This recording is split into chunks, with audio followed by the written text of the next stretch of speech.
आज एक बार फिर हमारे साथ हरियाणा इनेलो के लीगल सेल के प्रदेश अध्यक्ष और इनेलो के बड़े नेता और अभय सिंह चौटाला के करीबी और बड़े नेता साथ में हैं। बुजुर्गों की पेंशन को लेकर 2 दिन पहले आपने एक बड़ा बयान दिया था इनेलो के पक्ष में, अभय सिंह चौटाला के पक्ष में, और अब एक बीजेपी की तरफ से खबर आ रही है कि 200 रुपये यानी कि 3000 से बढ़ाकर 3200 रुपये पेंशन कर दी है बीजेपी सरकार ने, जो हरियाणा की प्रदेश में मौजूदा सरकार है। क्या कहना है सर आपका इसके बारे में?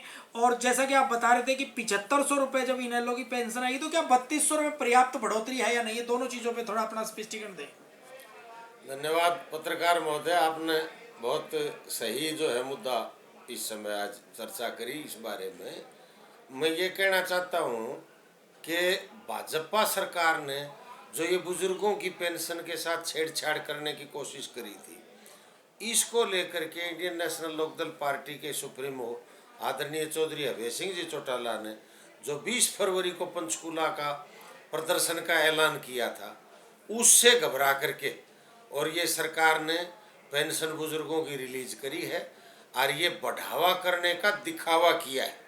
तो ये तो जो बढ़ावा जहाँ तक है 200 रुपये, ये तो नाम मात्र का है, सांकेतिक बढ़ोतरी है, नाम मात्र है, इसका कोई बहुत महत्व नहीं है। नहीं पड़ेगा। लेकिन एक बात मैं कहना चाहता हूँ कि इतिहास अपने आप को दोहराता है जी। एक वक्त ऐसा था 1986-87 में हमने देखा था चौधरी देवीलाल न्याय युद्ध कर रहे थे, और जो चौधरी देवीलाल ऐलान कर देते थे उस समय का मुख्यमंत्री चौधरी बंसीलाल उस बात को पूरी करने के लिए मजबूर हो जाता था। तो चौधरी देवीलाल ने एक बार ये कहा था कि ये बंसीलाल हरियाणा का मुख्यमंत्री नहीं, ये मेरा चौधरी देवीलाल का मुनीम है, और जो मैं कह देता हूँ वो इसको करना पड़ता है। आज ठीक वो स्थिति पैदा हो गई है, जो चौधरी अभय सिंह चौटाला कह देते हैं हरियाणा की सरकार को वो करने के लिए मजबूर होना पड़ता है।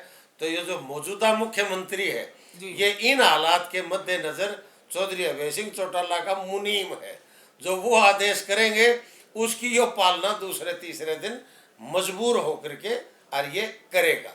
अब हमने निर्णय ये लिया है कि जो 20 तारीख का हमारा प्रदर्शन था पंचकूला, उस प्रदर्शन को हम तब्दील करके और जिला स्तर पर उसको विजय दिवस के रूप में मनाएंगे। ये विजय हमें हासिल हुई है क्योंकि हमारी पार्टी का जो ऐलान था, हमारा जो संकल्प था कि बुजुर्गों की पेंशन के साथ किसी तरह की छेड़छाड़ ना की जाए, वो हमारा पूरा हुआ है। तो इसको हम विजय दिवस के रूप में जिला हेडक्वार्टर पर 20 तारीख को मनाएंगे। जी, इसके अलावा एक सवाल और है, कहीं ना कहीं जैसा कि आपने कहा कि जो अभय सिंह चौटाला ऐलान कर देते हैं उसी के ऊपर सरकार काम करने लगती है, तो कहीं ना कहीं क्या सरकार की जो नब्ज है, जनता की नब्ज है, वो पकड़ने में कामयाब हो रहे हैं अभय सिंह चौटाला? क्यों नहीं चौधरी अभय सिंह चौटाला चौधरी देवीलाल की नीतियों पर चलते हैं, आदरणीय चौधरी ओम प्रकाश चौटाला के दिखाए रास्ते पर चलने का काम करते हैं। वो मुद्दे जनहित के उठाते हैं।